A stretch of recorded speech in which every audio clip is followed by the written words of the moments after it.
एक महिला कैसे पता कर सकती है कि उन्हें इनफर्टिलिटी है या नहीं? What are the examples of symptoms of infertility? Hi, I'm Dr. Rhythm and I'm going to talk to you about how can you find out whether you are infertile or not. First and foremost, सबसे पहले तो ये होना चाहिए कि यदि आप बिना किसी कॉन्ट्रासेप्शन के प्रेगनेंसी के लिए ट्राई कर रहे हैं और फिर भी प्रेग्नेंट नहीं हो पा रहे हैं, तो हाँ, इनफर्टिलिटी हो सकती है। पर यदि आपकी कोइटल फ्रीक्वेंसी ही कम है, so first and foremost coital inadequacy या फिर इंटरकोर्स करने में दिक्कत यदि आप अनुभव कर रहे हैं और ढंग से नहीं हो पा रहे हैं, तो ये इनफर्टिलिटी का एक सिम्टम है। सेकेंड, यदि आपकी साइकिल्स डिलेड है, जिसका मतलब जो एग फॉर्मेशन है वो या तो हो नहीं रही है या बहुत लेट हो रही है, तो आप सही फर्टाइल विंडो को आइडेंटिफाई नहीं कर पा रहे हैं जिसमें आप ट्राई करें और प्रेगनेंसी हासिल कर सकें।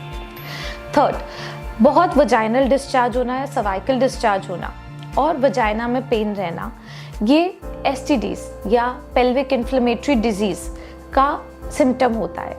यदि कोई ऐसा इन्फेक्शन होता है तो वो भी प्रेगनेंसी हासिल करने में डिफ़िकल्टी पैदा करता है, क्योंकि स्पर्म इन सिक्रीशंस को ट्रेवर्स नहीं कर पाता और प्रेगनेंसी नहीं हो पाती। फोर्थ, यदि आपका कभी कोई अल्ट्रासाउंड हुआ है जिसमें कोई सिस्ट आई है या आपको कॉन्स्टेंटली लोअर एब्डोमेन में एक पर्टिकुलर साइड पे पेन रहता है, तो आपको ज़रूर एक अल्ट्रासाउंड कराना चाहिए। कोई भी ओवेरियन सिस्ट इनफर्टिलिटी का कारण बन सकती है, स्पेशली जब आपकी साइकिल्स बहुत पेनफुल हो और लगातार आपको इंटरमेंस्ट्रुअल क्रैम्पिंग भी हो।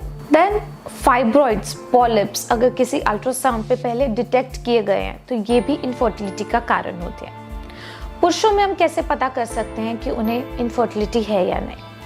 मेल्स के सेक्सुअल कैरेक्टर्स जैसे कि बियर्ड, सो शेविंग की फ्रीक्वेंसी यदि बहुत कम हो गई है, मस्कुलर बिल्ट कम हो गया है, there is a change in the voice, ये सब चीज़ें बताती है कि मेल हार्मोन की कमी हो रही है। और मेल हार्मोन की कमी स्पर्म की क्वालिटी, क्वांटिटी सबको अफेक्ट करती है, तो यानी सीमेन पैरामीटर्स भी एबनॉर्मल हो सकते हैं। सो उन लोगों को भी इनफर्टिलिटी का वर्कअप कराना चाहिए।